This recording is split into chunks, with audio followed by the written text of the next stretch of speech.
Hello, folks. J. Scott Phillips here, and today we are bound for the top of my head with the Off the Top of My Head book tag, which was created by that library mouse Gina. And I came upon this because, in the last week or so, sometime, Randy Ray, our favorite literate Texan, posted about a booktube channel that he's recently discovered that he was recommending that we all take a look at. And he posted a link to Alyssa at Into the Heart Wild. Into the Heart Wild is the name of the channel he was recommending. And Alyssa was doing, in the link that Randy posted, specifically the Off the Top of My Head book tag. Now, Alyssa, her channel has been around, I guess, for about 3 years or so. So this is a recent discovery of Randy's. I've never seen it before either, but I checked out the link that Randy posted, and I enjoyed the tag. And I thought, I haven't done a tag in a long time. In fact, I owe a couple people some tags going back a few months now, and so I've got to get back to those. But I thought I would kind of stick my head out there to begin with this one. And this one is 10 questions, and it's just supposed to be answering these questions just off the top of your head, I guess, is the premise here. So let's just head into it. And I'll stop with the head puns here. But hard to resist here because, after all, this is just off the top of my head. So question number one, or prompt number one, rather. What was your favorite picture book as a child?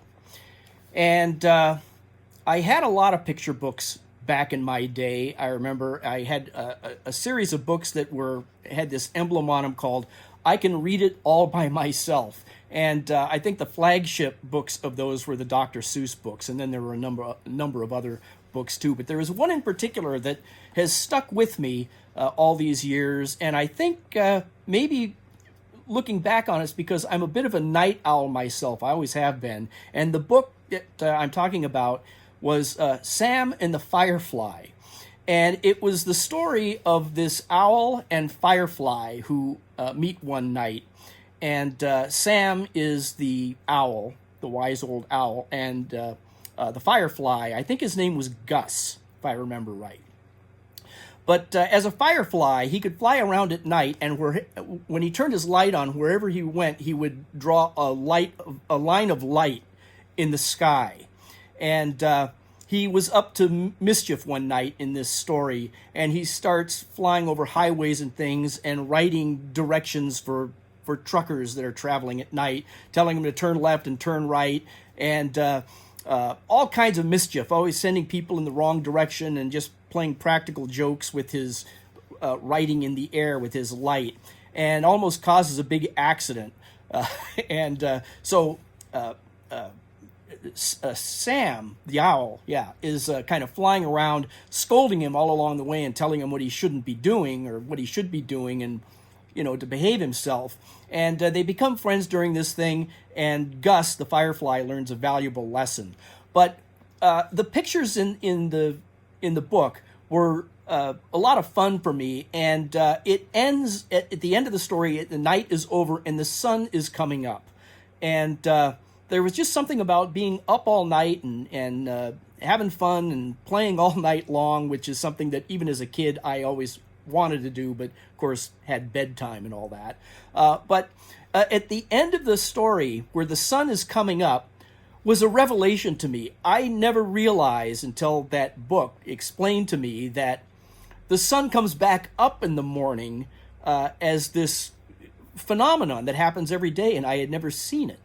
And so after I read that book and was asking questions about it, I kind of remember my dad waking me up real early in the morning so I could watch the sun come up, something that I had never seen. And anyway, I have been a night owl all my life, and so I have kind of a fond memory of that particular book. Lots of pictures in that book, and I wish I could find that book. I know it's somewhere in the house here, but we can look at the cover here floating up next to me here, and you can kind of get a sense of it. All right, prompt number 2. What book series did you love as a child? And I can't say that there was really a series of books that I loved as a child. I read a lot of Hardy Boys mysteries, and I enjoyed them.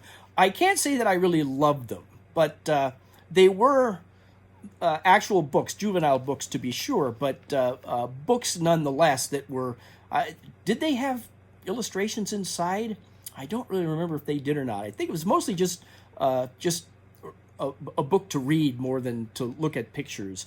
And I enjoyed the adventures and the mysteries and all that. And of course, it was a couple of young brothers that were solving all these crimes, so that was fun. And I remember reading one of those books one time in a single day. And that was a big milestone in my life, I remember. I could read a whole book in a single day. And I haven't done that much the rest of my life. I usually, 2 or 3 days maybe. I won't sit down and just read a book from start to finish. I have rarely done that. But that's the only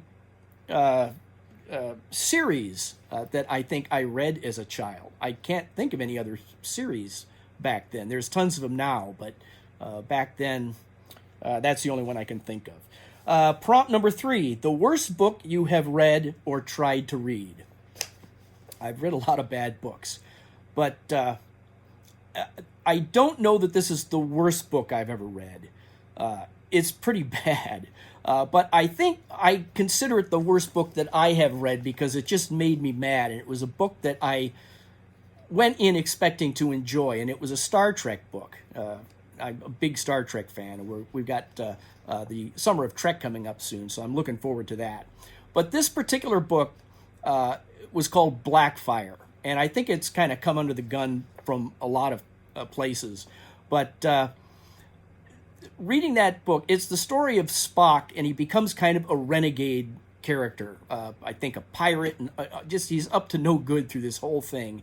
And so you're reading and reading, and you're, what is going on? How can this be? Not our Mr. Spock couldn't be doing all this.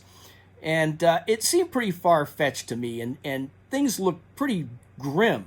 It seemed like, how is Spock going to come out of this and be all right and get back to normal?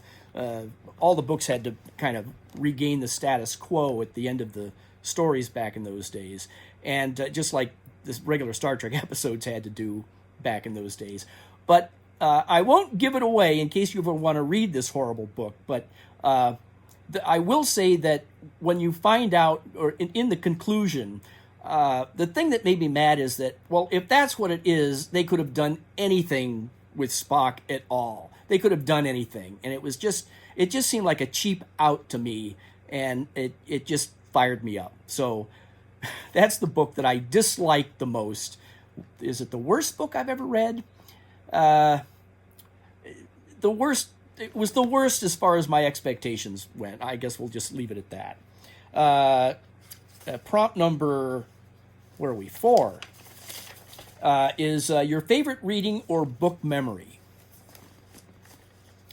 Well, I've got a lot of book memories or reading memories, but I will say, and I mentioned this in a book tag long ago, but one of my favorite reading experiences, and I can never go back and do it now, but I was a student at Cal State Fullerton back in my college days, and the student union was a great place to read for me. I loved reading down there. It used to be in the basement of the science building back in my day, and there was just something about plopping down on one of those couches there, and of course, a lot of people would study down there. I would study from time to time too, but it was just the atmosphere there. There were students coming and going between classes or for lunch. There was a cafeteria down there. There was a pool hall down there. There was just a lot of ambient activity that was non-intrusive to someone who was just trying to read, but it was just to me a very conducive place to sit and relax and read between classes. And sometimes I would kind of read through the classes, but I remember we had a bookstore there. So, of course, at the college, where you would buy your textbooks. But they also had a lot of just regular books, paperbacks and hardbacks, and like a small little section there of current books. And that's where I discovered Edgar Rice Burroughs was on those bookshelves in the Titan bookstore, Cal State Fullerton. And I remember reading my way through all of the John Carter books. I bought that whole set book by book over the course of a week or two, and often found myself plopping down in that old student union in the basement of the science building and just reading away. And that's a very fond memory to me. So, question number 5, prompt number 5, a book you loved as a movie. And this has got to be The Man Who Would Be King, probably my favorite movie of all time. And technically not a book. It was more of a short story or a novella by Rudyard Kipling. But what a great movie that made. And that movie introduced me to Rudyard Kipling, who I've loved reading ever since. And one of the great things about that movie, aside from it just being a great movie in itself, great adventure and pretty true to the Kipling story itself, but John Huston was the director of that, and he apparently wanted to make that movie back in the 40s or 50s or something, and he was going to have Humphrey Bogart and Clark Gable play the two main characters, and instead, years later, when he made it in the 70s, it was Michael Caine and Sean Connery. Much better choices, I think, but I would have loved to have seen that other movie with Bogart and Gable in it as those characters. I can't imagine that, trying to do those accents and all that, but it would have been great to see. But one of the things that, as I got into reading Rudyard Kipling after that, I kept coming across references that weren't in his story, The Man Who Would Be King, but Huston found ways of putting them into his movie as little Easter eggs. And to this day, I still haven't read all of Rudyard Kipling. There's so much of it. But I am still coming across little references in these other stories that Huston found ways to work it in there. And just a lot of fun to go back and watch that movie over and over again and go, oh, that's not from this book, or that's not from this story, that's from this. And an example is he wrote a series of stories. Kipling wrote a series of stories called The Soldiers 3. And one of the characters there was Private Mulvaney, who makes an appearance in just one little cameo scene as a character who they kind of make fun of in that. But when I first saw it, I just thought, okay, part of the story. But then I discovered all those Soldiers 3 stories and got even more of a kick out of the movie. So, prompt number, what are we up to? 6, a book you wish they would make into a movie. There's a lot of them. A lot of books I've read have been made into movies. But I will say A Choice of Gods by Clifford D. Simic. And that's a story that book, I love that book a lot. And aside from just Simic's kind of usual rural setting and benevolent robots inheriting the earth and that kind of a thing. There's also a lot in that book about books and the survival of books into the thousands and thousands of years in the future here, that on the earth that there's only a few humans left and a tribe of American Indians and robots everywhere. Robots are still left to try to serve man, even though man isn't left on the earth, but a handful of them. But that would make a great movie, I think. There's a lot of open-ended strings that would be interesting to see if they would tie them up in a movie or not, or follow Simic's lead, and very enjoyable. A lot of space travel in there, although not so much with ships.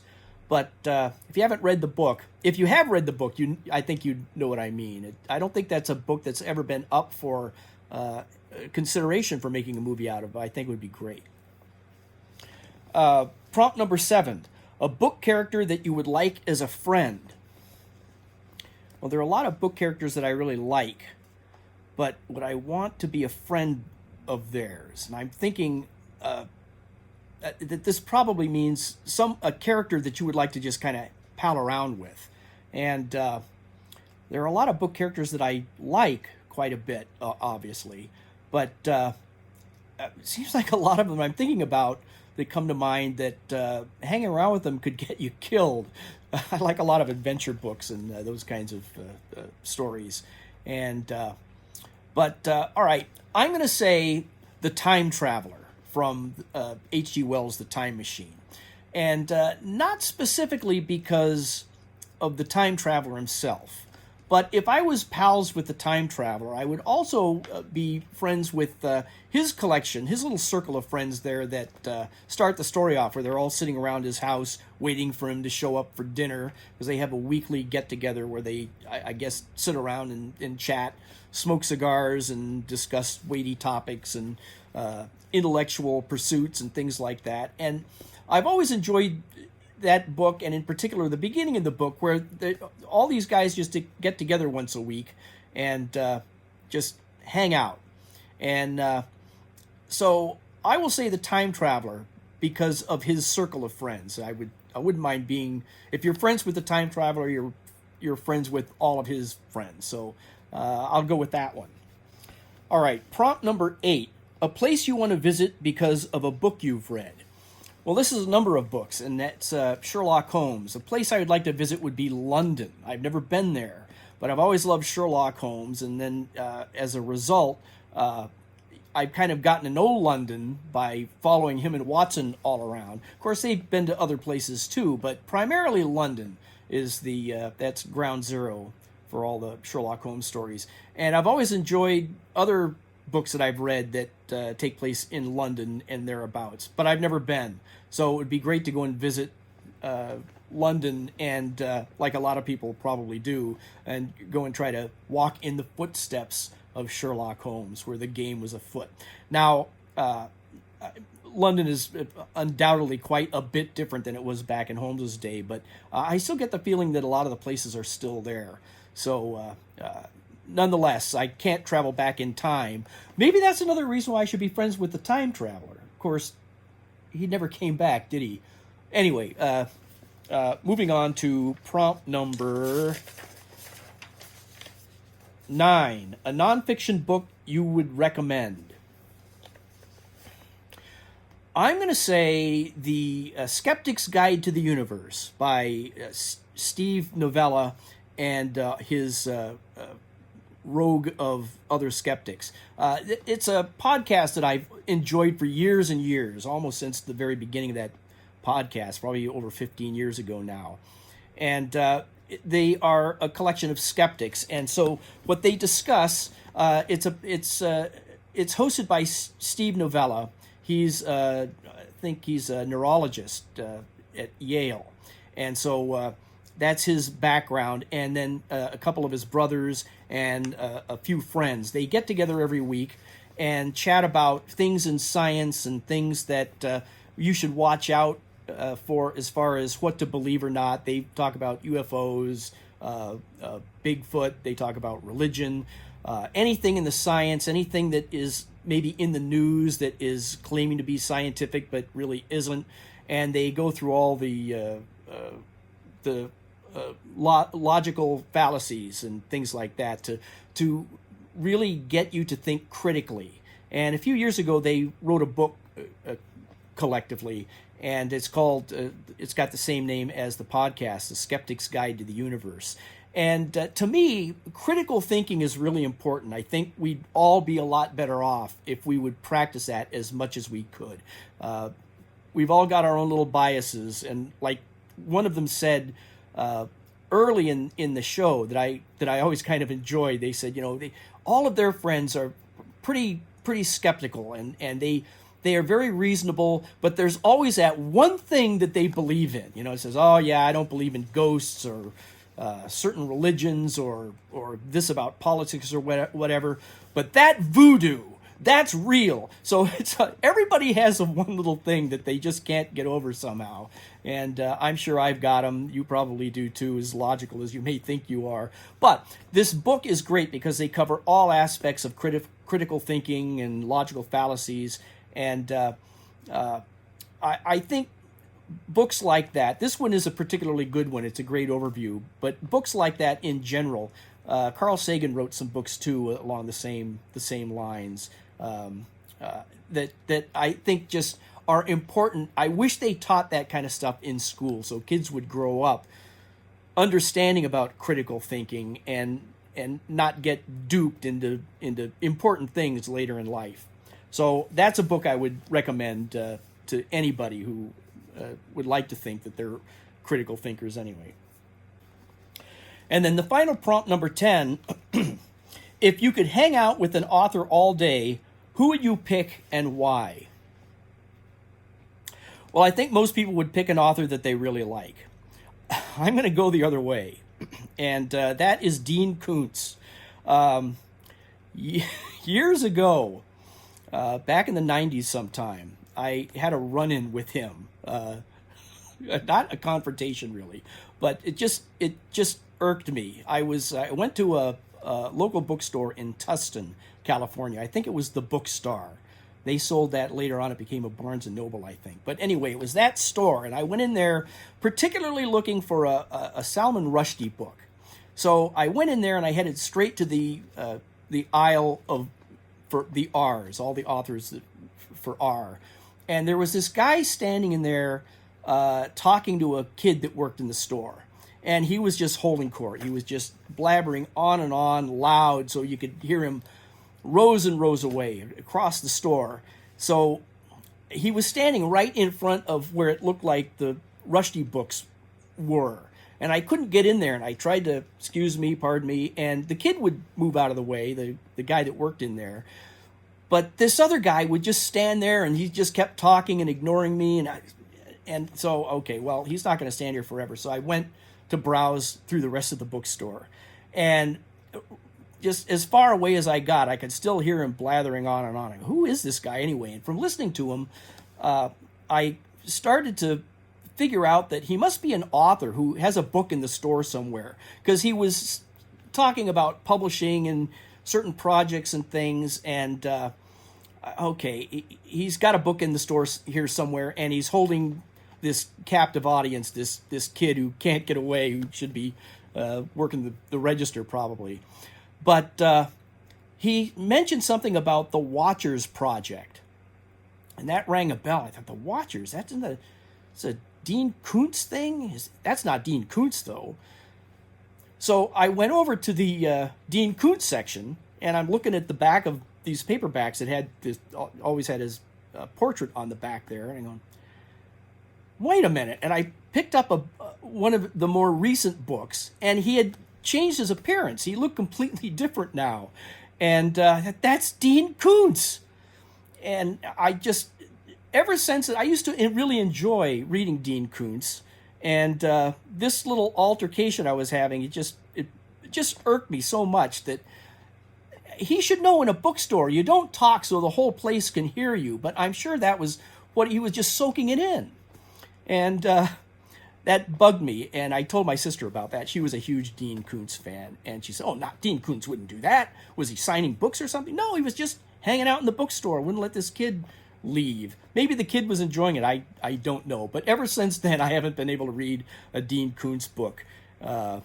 So why would it, what's the question? Why, if you could hang out with an author all day? So I would hang out with him all day, because then he would have to hang out with me.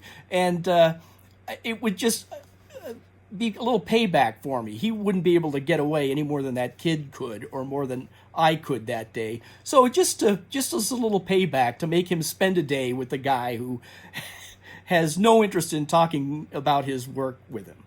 That's what I'd like to do. So that's my prompt number 10, and that's it.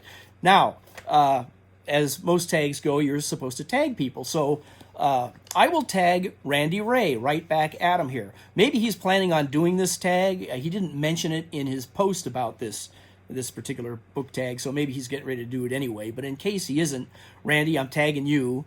And then I'm going to also tag Steve Donahue if Randy hasn't already done this tag, and tag Steve himself. Because Steve feels like people don't tag him enough because he's a leper, he's a pariah. So Steve, I'm going to tag you if Randy hasn't beat me to it already. Then I will also tag the Booklectic, who I haven't seen on BookTube for a while until here just recently. So So Brandy, I'm tagging you. And I will also tag Joe Spivey, who I have not had many dealings with, a few comments to him once in a while. But he seems to be pretty good at talking off the top of his head. So, Joe, I am tagging you. And then I'm going to tag Sarah at Eyes on Indie. Her channel focuses on indie publishers, and so her recommendations and her thoughts on things are generally going to be about books that a lot of us may not really be aware of, or just peripherally at the most. So be interesting to hear her take on some of these books, books that we may not be otherwise familiar with. And then two more I'm going to tag because I owe them tags, and that is Timothy Burbage and Garrett at Book Songs and Other Magic, because they both tagged me, like I said earlier, months and months ago. And so Timothy and Garrett, I'm going to get to those here really soon, I promise. And there you have it. That was a lot of fun, just off the top of my head. And if you enjoyed this tag and these prompts, feel free to, if I haven't called you out here, do the book tag yourself. And with that, I will let you go, and I'm going to head out of here. Thanks a lot.